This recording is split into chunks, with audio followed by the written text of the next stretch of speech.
Of course, if there is one overriding theme to this president's administration, it is the utter, always failing inability to know when to quit when it is behind. And so Mr. Bush answered yet another question about this layered, nuanced, wheels within wheels garbage heap that constituted his excuse for war. And so you feel that you didn't have all the information you should have, or the right spin on that information? No, no, replied the president. I was told by people that they had weapons of mass destruction. People. What people? The insane informant Curveball? The Iraqi snake oil salesman Ahmed Chalabi? The American snake oil salesman Dick Cheney? I was told by people that they had weapons of mass destruction, as were members of Congress who voted for the resolution to get rid of Saddam Hussein. And of course, the political heat gets on, and they start to run and try to hide from their votes. Mr. Bush, you destroyed the evidence that contradicted the resolution. You jammed down the Congress's throat the way you jammed it down the nation's throat. When required by law to verify that your evidence was accurate, you simply resubmitted it with phrases amounting to "see, I done proved it," virtually written in the margins in crayon. You defied patriotic Americans to say the emperor has no clothes, only this time with the stakes, as you and the mental dwarves in your employ put it, being a mushroom cloud over an American city. And as a final crash of self-indulgent nonsense, when the incontrovertible truth of your panoramic and murderous deceit has even begun to cost your political party seemingly perpetual congressional seats in places like North Carolina and last night Mississippi, you can actually say with a straight face, sir, that the members of Congress, the political heat gets on and they start to run and try to hide from their votes, while you greet the political heat and try to run and hide from your presidency and your legacy. 4,000 of the Americans you were supposed to protect are dead in Iraq, with your only feeble, pathetic answer being, I was told by people that they had weapons of mass destruction. Then came Mr. Bush's final blow to our nation's solar plexus, his last reopening of our common wounds, his last remark that makes the rest of us question not merely his leadership or his judgment, but his very suitability to remain in office. Mr. President, he was asked, you haven't been golfing in recent years. Is that related to Iraq? Yes, began perhaps the most startling reply of this nightmarish blight on our lives as Americans, on our history. It really is.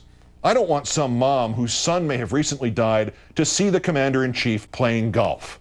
I feel I owe it to the families to be in solidarity as best as I can with them. And I think playing golf during a war just sends the wrong signal. Golf, sir.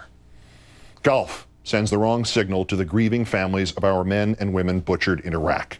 Do you think these families, Mr. Bush, their lives blighted forever, care about you playing golf? Do you think, sir, they care about you? You, Mr. Bush, you who let their sons and daughters be killed? Sir, to show your solidarity with them, you gave up golf? Sir, to show your solidarity with them, you didn't give up your pursuit of this insurance scam, profiteering, morally and financially bankrupting war.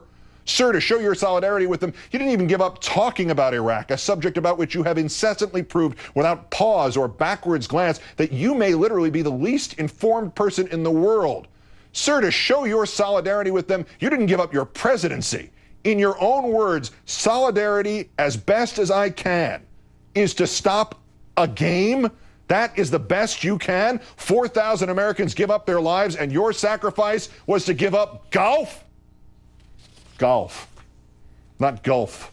Golf. And still it gets worse, because it proves that the president's unendurable sacrifice, his unbearable pain, the suspension of getting to hit a stick and a ball together, was not even his own damned idea. Mr. President, was there a particular moment or incident that brought you to that decision? Or how did you come to that? I remember when DeMeo was killed, who was at the UN, got killed in Baghdad as a result of these murderers taking this good man's life. And I was playing golf. I think I was in Central Texas, and they pulled me off the golf course, and I said, it's just not worth it anymore to do. Your one tone-deaf, arrogant, pathetic, embarrassing gesture, and you didn't even think of it yourself. The great Bushian sacrifice. An Army private loses a leg. A Marine loses half his skull. 4,000 of their brothers and sisters lose their lives. You lose golf, and they have to pull you off the golf course to get you to do just that. If it's even true. Apart from your medical files, which dutifully record your torn calf muscle and the knee pain, which force you to give up running at the same time, Coincidence, no doubt. The bombing in Baghdad, which killed Sergio Vieira de Mello of the UN and interrupted your round of golf, was on August 19th, 2003, and yet there's an Associated Press account of you and photographs playing golf as late as Columbus Day of that year, October 13th, nearly 2 months later. Mr. Bush, I hate to break it to you 6.5 years after you yoked this nation and your place in history to the wrong war in the wrong place against the wrong people. But the war in Iraq is not about you. It is not, Mr. Bush, about your grief when American after American comes home in a box.